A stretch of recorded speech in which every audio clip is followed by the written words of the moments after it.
శ్రీమాత్రే నమ. జయ గురు దత్తాత్రేయ నమ. ఈ వీడియోలో మనం సింహరాశి వారికి ఏప్రిల్ 12 నుంచి 18వ తారీఖు మధ్యలో జరిగే వార ఫలాలు పరిశీలించినప్పుడు మరి ఈ వార ప్రారంభంలో 4 గ్రహాలు అష్టమ స్థానంలో ఉండగా ఈ వారం ప్రారంభం అవడం జరిగింది. ప్రధానంగా రవి ఈ వార ప్రారంభంలో అష్టమ స్థాన స్థితి వల్ల అధికారుల వల్ల ఇబ్బందులు ఎదురవుతూ ఉంటాయి. చిన్న విషయాన్ని కూడా ఎక్కువ అలసట, అనారోగ్యం బాధిన పడే అవకాశం ఉంటుంది. అలాగే ఎంత తిరిగినా కూడా మీ ప్రయత్నం అక్కడే ఉన్నట్టు ఉంటుంది తప్ప ఏమాత్రం ముందుకెళ్ళే అవకాశం అయితే ఉండదు. బట్ ఏదైనా ఈ వారంలో జాతకుడు ఆరోగ్య విషయంలో జాగ్రత్తగా కాపాడుకోవాల్సి ఉంటుంది. ఇతరులు చాలా వరకు మిమ్మల్ని విమర్శించడం కూడా జరుగుతుంటుంది కాబట్టి సాధ్యమైనంత వరకు మీరు ఎక్కువగా ఈ సంప్రదింపులు అవి ఇతరులతో జాగ్రత్తగా చేయవలసి ఉంటుంది. అయితే ఈ 14వ తారీఖు నుంచి రవి 9వ స్థానంలోకి ఉచ్చస్థితిలోకి రాబోతున్నాడు. అంటే ఆటోమేటిక్గా ఈ 14వ తారీఖు తర్వాత మీ యొక్క హోదా స్థాయి పెరుగుతుంది. మీ మాటకు గౌరవం పెరుగుతూ ఉంటుంది. మీరు చెప్పిందే శాసనంగా 10 మంది అది అమలు చేయడం జరుగుతుంది. మీలో నాయకత్వ లక్షణాలు వస్తాయి. చాలా హుందాగా ప్రవర్తిస్తారు. గతంలో మీకు ఇబ్బంది పెట్టిన వారే ఇప్పుడు మీకు అనుకూలంగా మారడం జరుగుతుంటుంది. అందుకని మీకు ఏమైనా ముఖ్యమైన ఇంపార్టెంట్ కార్యక్రమాలు ఏమైనా ఉంటే ఈ నెల 14వ తారీఖు తర్వాత చేపట్టుకుంటేనే చాలా వరకు విజయ అవకాశాలు పెరుగుతూ ఉంటాయి. ఇక ప్రధానంగా కుజుడు, ఈ రాశి వారికి కుజుడు యోగకారకుడు. మరి అష్టమ స్థాన స్థితి వల్ల శనితో కలిసి ఉండడం వల్ల వృత్తిలో చాలా ఇబ్బందులు ఎదురవుతూ ఉంటారు. సరిగా ఉద్యోగం మారాలనే ప్రయత్నం చేస్తుంటారు. కానీ కొత్త అవకాశాలు రాకపోవడం వల్ల చాలా ఓర్పుతో సహనంతో ఉన్నదాన్నే చేసుకోవాల్సి ఉంటుంది. అలాగే మీకు సహాయకులుగా ఉన్నవాళ్ళు, మీ అసిస్టెంట్స్, మీ కింద పనిచేసేవారి వల్ల చాలా ఇబ్బందులు ఎదురవుతూ ఉంటాయి. వాళ్ళు చేపట్టినటువంటి పొరపాట్లు, వాళ్ళు చేసిన పొరపాట్లు మీ మీదకు వచ్చే అవకాశం ఉంది. ప్రతి సమస్యకి మీరే బాధ్యత వహించవలసి ఉంటుంది. సో ఏదైనా అష్టమంలో కుజ సంచారం వల్ల ఏంటంటే మీరు ఏదైనా ప్రమాదకర వృత్తిలో ఉన్న, ర్యాష్ డ్రైవింగ్ చేస్తున్నా జాగ్రత్తగా వ్యవహరించడం మంచిది. అలాగే శని భగవానుడు గత కొంతకాలంగా అష్టమ స్థాన సంచారం వల్ల కొన్ని అనుకోని అవమానాలు, చికాకులు, ఇబ్బందులు ఎదురవుతుంటాయి. ఎప్పుడో జరిగిపోయిన వాటి వల్ల ఇప్పుడు నష్టపడడం కూడా జరుగుతూ ఉంటుంది. ఇక బుధగ్రహం కూడా మీకు అష్టమ స్థాన ప్రవేశంతో చాలా వరకు క్యాలిక్యులేషన్ విషయంలో మీ యొక్క వ్యాపార సంస్థలో కానీ వ్యక్తిగతంగా మీ లెక్కల్లో కానీ కొన్ని పొరపాట్లు వచ్చే అవకాశం ఉంది. చాలా ధనం మైనస్గా కనబడుతూ ఉంటుంది. అది దొంగతనం వల్ల, మిస్మేనేజ్మెంట్ వల్ల, వేరే కారణాల వల్ల మనీ పోవడం జరుగుతూ ఉంటుంది. అలాగే అకౌంట్స్లో పొరపాట్ల వల్ల, ఇబ్బందుల వల్ల కొన్ని పెనాల్టీలు, పనిష్మెంట్లు కూడా ఈ సమయంలో రావడం జరుగుతూ ఉంటుంది. అందుకని కంపల్సరీగా మీరు మీ యొక్క వ్యాపార సంస్థలో ఈ లెక్కలు, కొనుగోళ్లు, అమ్మకాలు జాగ్రత్తగా చూసుకోవాల్సి ఉంటుంది. ఎవరినైతే మీరు నమ్మకంగా ఉన్నారో వాళ్ళే మీ సంస్థలో మిస్మేనేజ్మెంట్ చేసే అవకాశం ఉంది. కాబట్టి ఈ సమయంలో మీరు కొంత నిర్మోహమాటంగా సరిగ్గా పనిచేయని వాడిని తొలగించవలసి ఉంటుంది. ఏమాత్రం మొగమాటంకి వెళ్ళినా చాలా వరకు ఫ్యూచర్లో మీరే నష్టపోవడం జరుగుతూ ఉంటుంది.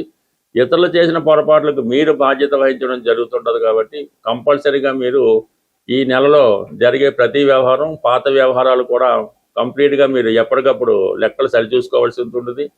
మీ సంస్థకు సంబంధించిన ధనం కూడా మీరే మేనేజ్ చేయాలి తప్ప అది ఇతరుల చేతిలో పెట్టడం వల్ల వారు దాన్ని దుర్వినియోగం చేసే అవకాశం ఉంటుంది. బట్ ఏదైనా ఈ సింహరాశి వారు కంప్లీట్గా ఈ వారంలో కొద్ది రోజుల పాటు శని భగవానుడికి, బుధ భగవానుడికి, కుజగ్రహానికి తగు విధంగా శాంతి ప్రక్రియలు జరుపుకుంటే మీ యొక్క వ్యవస్థ, వ్యవహారాలు సజావుగా సాగే అవకాశం ఉంటుంది. ప్రధానంగా గృహంలో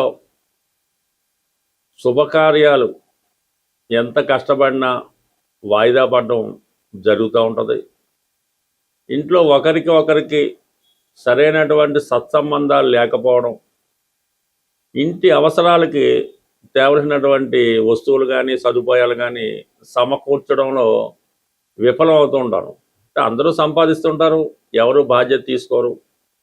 ఆ ఇంటి ఇళ్ళాలు సతమతం అవుతూ ఉంటారు. ఇలాగా ఈ గృహ పరిస్థితి అల్లుకల్లోలంగా ఉన్నప్పుడు ఒక చక్కని పరిష్కార మార్గం ఇది చాలా సక్సెస్ఫుల్గా రావడం జరిగింది. ఇది చాలా నమ్మకంతో చేయవలసి ఉంటుంది.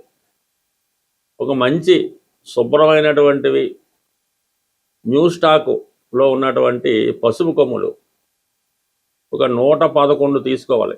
పసుపు కొమ్ములు చిన్న సైజు లాంటి మీడియం సైజు తీసుకోవాలి. వాటితో శుక్రవారం రోజు లక్ష్మీ అమ్మవారికి అష్టోత్తరంతో పూజ చేయవలసి ఉంటుంది. ఈ పసుపు కొమ్ములు 108 నామాలతో అమ్మవారికి పూజ చేసి అమ్మవారి ముందు ఉంచాలి. తర్వాత అవి ఒక చక్కని గట్టి దారంలో ఆ దారాన్ని కూడా పసుపు రాసి పవిత్రమైనటువంటి మనసుతో ఈ పసుపు కొమ్ములు అనేవి ఒక మాలగా కట్టవలసి ఉంటుంది. ప్రతి పసుపు కొమ్ము కట్టేటప్పుడు ఈ అమ్మవారి నామాన్ని జపిస్తూ ఈ 108 పసుపు కొమ్ముల్ని ఒక మాలగా తయారు చేసి మీ గృహం ప్రధాన గుమ్మానికి కట్టవలసి ఉంటుంది. అంటే మామూలుగా మామిడి తోరణం కట్టినట్టుగా ఈ 108 పసుపు కొమ్ములతో చేసినటువంటి మాలని చక్కగా అలంకరించడం వల్ల మరి మీ గృహంలోకి చాలా వరకు మంచి ఎనర్జీ రావడం జరుగుతుంది. చాలా వరకు ఆర్థిక సమస్యలు ఇమ్మీడియట్గా ఒక శుభకార్యం అన్నది మీ గృహంలో జరుగుతుంది. దానివల్ల మీ ఇంట్లో ఆటోమేటిక్గా జరుగుతూ ఉంటుంది. ఈవెన్ చాలా కాలంగా ఈ పెళ్ళిళ్ళు శుభకార్యాలు జరగని కుటుంబాల్లో కనీసం సంవత్సరంకి ఒకసారైనా ఈ సత్యనారాయణ స్వామి వ్రతము, వరలక్ష్మి వ్రతం లాంటివి చేసి 10 మందికి పిలిచి ఏదో భోజనాలు పెట్టడం వల్ల ఆ ఇల్లు కలకలాడుతూ ఉంటుంది. బట్ ఈ విధంగా ఈ చిన్నపాటి పరిహారం పాటించండి. ఖచ్చితంగా మీకు ఇంట్లో చక్కని మార్పు రావడం జరుగుతూ ఉంటుంది. ఇక ప్రధానంగా సమస్య వివాహం. ఇప్పుడు అమ్మాయిలకి పెద్దగా వివాహ సమస్య అయితే లేదు. మరి ఈ మ్యారేజ్ సంబంధించినటువంటి మ్యారేజ్ బ్రోకర్స్ అవనివ్వండి, వీళ్ళంతా కూడా అమ్మాయిలకి ఫ్రీ రిజిస్ట్రేషన్ చేసుకుంటున్నారు. అబ్బాయిలు అయితే డబ్బులు కట్టవలసి వస్తుంది. మీ యొక్క అబ్బాయికి కానీ మీరు అబ్బాయిలు అయితే తొందరగా వివాహం జరగడానికి ఒక నమ్మకంతో చేసే పరిహారం. అంటే ఏదన్నా ఒక వారమో ఒకసారో చేస్తే సరిపోదు.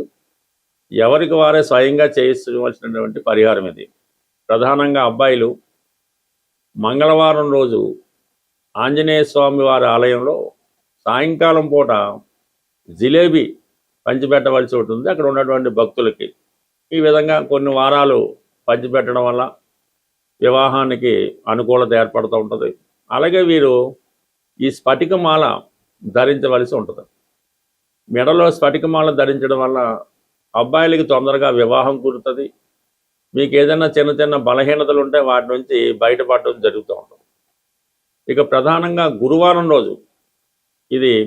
రోజు చక్కగా ఏదైనా గోశాలు దర్శించి గోవుకి ప్రదక్షిణలు చేసి శనగలు గోవుకి పెట్టడం వల్ల, అంటే ఏదైనా రెగ్యులర్గా కొన్ని వారాలు చేస్తుంటే ఖచ్చితంగా మీరు అనుకున్న కోరిక నెరవేరే అవకాశం ఉంటుంది.